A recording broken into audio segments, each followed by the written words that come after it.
اعوذ باللہ من الشیطان الرجیم بسم اللہ الرحمن الرحیم قل هو اللہ احد اللہ الصمد لم یلد ولم یولد ولم یکن لہ کفوا احد۔ اس سورت کا نام سورہ اخلاص ہے۔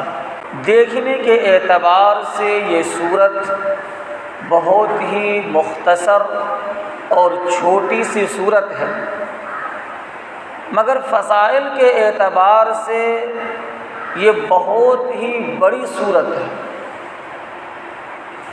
لیکن اس سے قبل اس صورت کا ترجمہ آپ کے سامنے واضح کرنا چاہتا ہوں۔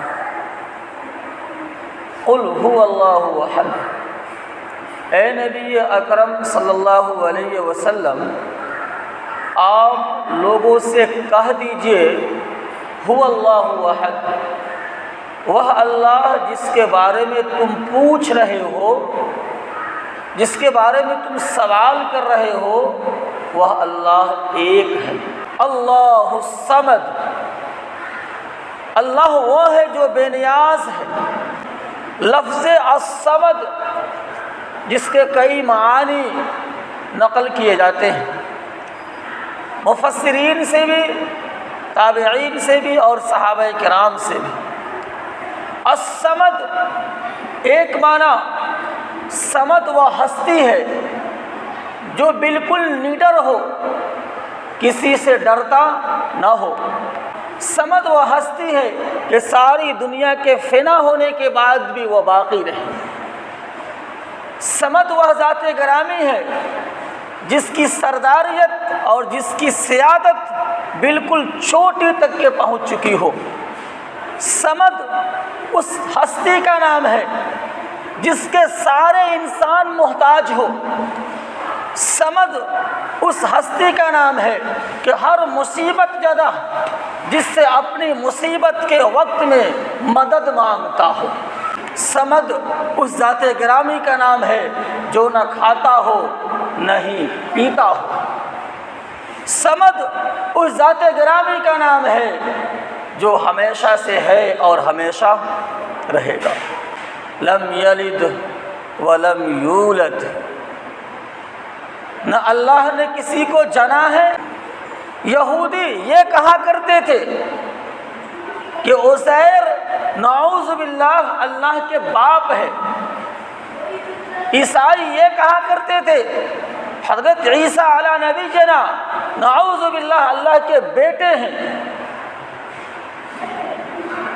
اللہ نے دونوں کی نفی کی، نہ میرا کوئی باپ ہے اور نہ کوئی میرا بیٹا ہے، نہ مجھ سے کوئی جنا گیا ہے اور نہ میں کسی سے پیدا ہوا ہوں۔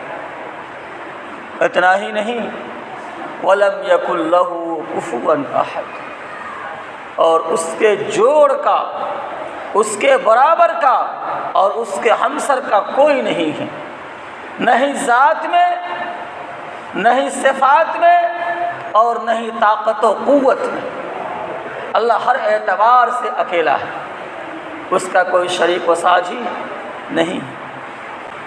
دراصل یہ سورت مقدسہ اس وقت نازل ہوئی جب کفار مکہ نے آپ صلی اللہ علیہ وسلم سے فرمائش کی تھی کہ آپ اپنے رب کے صفات کو بیان کریں، آپ اپنے رب کے نسب کو بیان کریں، تو اللہ تعالیٰ نے تردید فرمائی کہ میرا کوئی نسب نہیں ہے، نہ میں کسی کا باپ ہوں اور نہ کوئی میرا بیٹا ہے۔ اب اس صورت کے مختصر فضائل آپ کے سامنے پیش کرتا ہوں۔ ایک دفعہ جناب نبی اکرم صلی اللہ علیہ وسلم سے سوال کیا گیا کہ قرآن مقدس میں سب سے بڑی سورت کون ہے؟ فضائل کے اعتبار سے، ثواب کے اعتبار سے۔ تو اللہ کے رسول نے جواب دیا، قرآن مقدس میں سب سے بڑی سورت سورہ اخلاص یعنی قل هو اللہ احد۔ اللہ کے رسول نے صحابہ کرام کے سامنے ارشاد فرمایا، اے صحابہ، کیا تم میں سے کوئی ہر روز 1/3 قرآن نہیں پڑھ سکتا ہے؟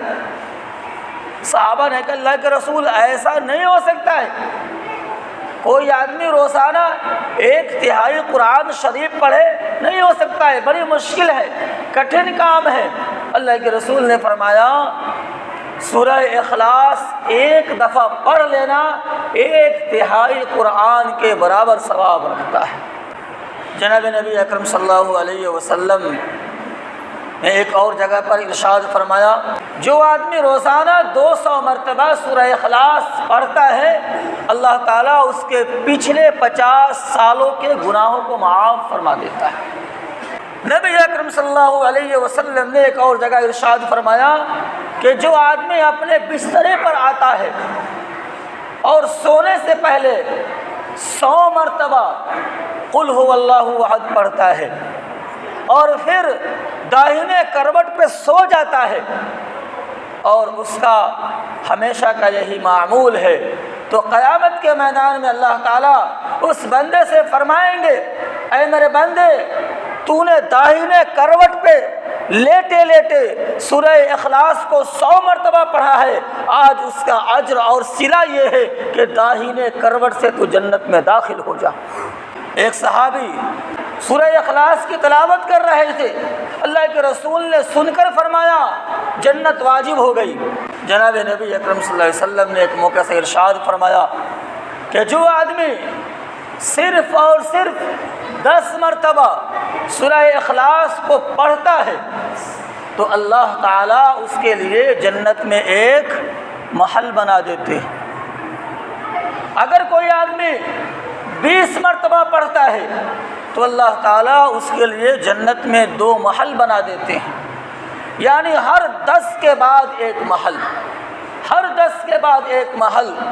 حضرت عمر فاروق رضی اللہ تعالیٰ عنہ نے عرض کیا اللہ کے رسول تب تو ہم جنت میں بہت سارا محل بنا لیں گے اور جنت میں ہمارے لیے بہت سارے محل تیار ہو جائیں گے۔